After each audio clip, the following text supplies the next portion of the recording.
Girl with Mel and Liv, episode 7, on how to bounce back in life. This is our second last episode. I'm kind of sad. FYI, we'll have a Facebook Live next Thursday at 7 p.m. Eastern Standard Time for parents. So check that out. So there are not too many guarantees in life, but one thing that's for sure is we all go through difficult times. I've learned over the years that it's not what happens to us that matters, but how we react to these challenges that will either make us or break us. I know this video is created for teens, and some of you have had a pretty cushy life so far, while others maybe not so much. But no matter what you've been through, we believe that if you apply the following tips, they will help you bounce back whenever you get knocked down in life.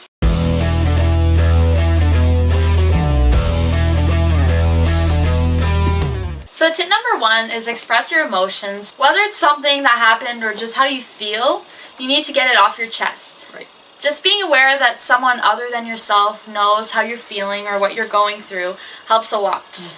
The more you do share, the easier it becomes, and I've been discovering that this summer by talking to you guys and being vulnerable, just talking to people like my friends and family. I've been expressing more, and it just feels good to get it off my chest. And that's freeing. Yes. Isn't it? Like, I've seen a huge change in you, and that's what it's all about.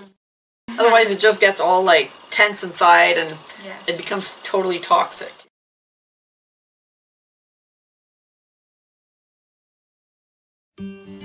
So tip number 2 is foster relationships, especially with your parents. Instead of isolating and being glued to your phone, focus on strengthening relationships. With time, you'll realize that you'll learn more and be fulfilled from people more than technology, and it's a very important step to take.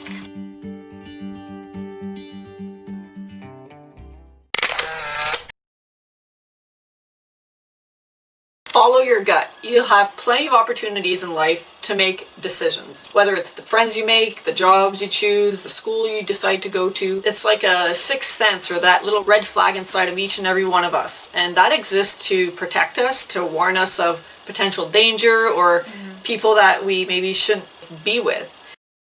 When something is wrong or off with a person or a situation. And if you listen and heed to those warnings, that'll protect you from upcoming danger or just doing something you'd regret. Even if you're at a party and you get like this bad vibe and you just don't feel like you should be there, then you need to get out. If someone interviews you for a job and everything seems great, but I don't know, you get the creeps or something doesn't sit right with you, well then you need to listen to that voice. I was 19, working at a resort fresh out of college. That first week, the boss gave me the creeps. It's not until he took me to the basement cellar, locked the door behind me, that I finally listened to my gut and got the heck out of Dodge. We don't always know why we feel that, but the important thing is to obey or to listen to it. It's that aha moment, or that I knew I shouldn't have. That's really important, and that will save you from a lot of grief. Tip number 4 is don't settle for any less than you and your future deserve. So create boundaries for yourself, and that is something I still personally have to work on a lot. Settling for less than we deserve leaves us feeling constantly drained and not good enough for anyone. And you will be too nice to people and they will walk all over you. And this is probably one of the hardest steps, since it's all about changing our mindset as well as our environment and the people around us. But once we get the hang of it, we will be more confident, and it's worth it. It just takes time. And I think it's a lot of learning to say no and learning to those boundaries you were talking about, because I'm like that too. I can never say no, and if I do, I feel bad. And first thing I know, I'm doing everything for everybody else, and I have no time for myself, and then I get anxious.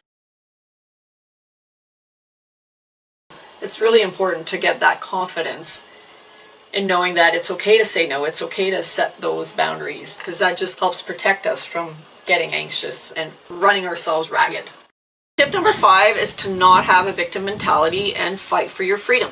No matter what horrendous events we may go through, we have the power to overcome. We're responsible to take care of ourselves, to get up every single morning and face the day no matter what, no matter how much we want to just lay down. You have to get back up.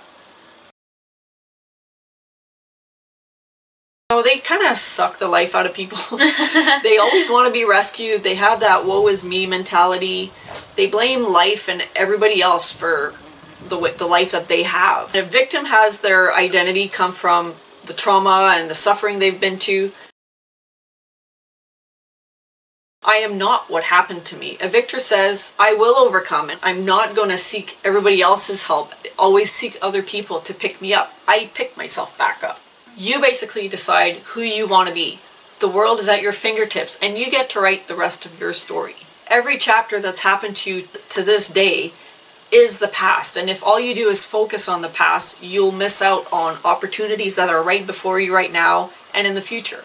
I had many opportunities to die or to give up in life, from my eating disorders, depression, domestic violence, cancer, suicide, addiction. I lost my husband, and Rocky was my hero growing up, and I think I was inspired by the fact that no matter how bad he got hit, he always got back up, and that just spoke volumes to me. Staying down was never an option for me. There's always a way out, and had I not been tenacious for my freedom, I would not be alive today. I especially would not have written my book. I would not be speaking to people of all walks of life on resilience, because I'd still be in my mess. You never know how God's going to use you and your pain to help others. No suffering is in vain as long as we allow Him to redeem it. So my final thought from my own experience is there's a psalm that says, I would have despaired unless I believed I would see the goodness of God in the land of the living. I would have despaired unless I believed God could help me, set me free, turn things around for me. And He did. One day, you will make a difference. You will laugh again. Life will be worth living, and life is beautiful.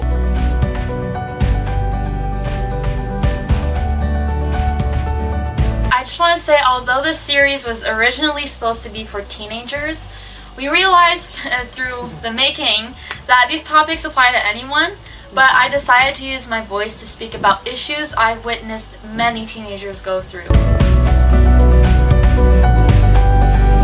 That being said, to end the series, I just wanted to say that whatever situation you're going through right now, you will overcome it.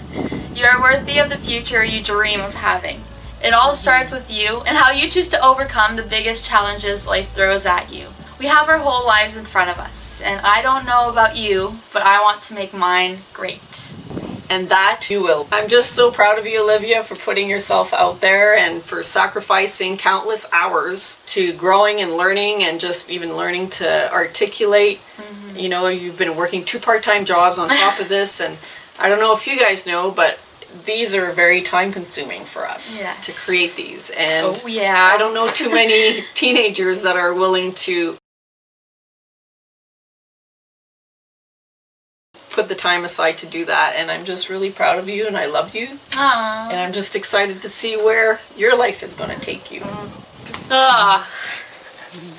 Whew. You didn't know that was in there. No. Don't forget to tune in next week for our final episode live on Facebook for parents. 7 p.m. Eastern Standard Time. I said that already. Just say it again in case you didn't hear it. So be there. Thanks for watching. Bye.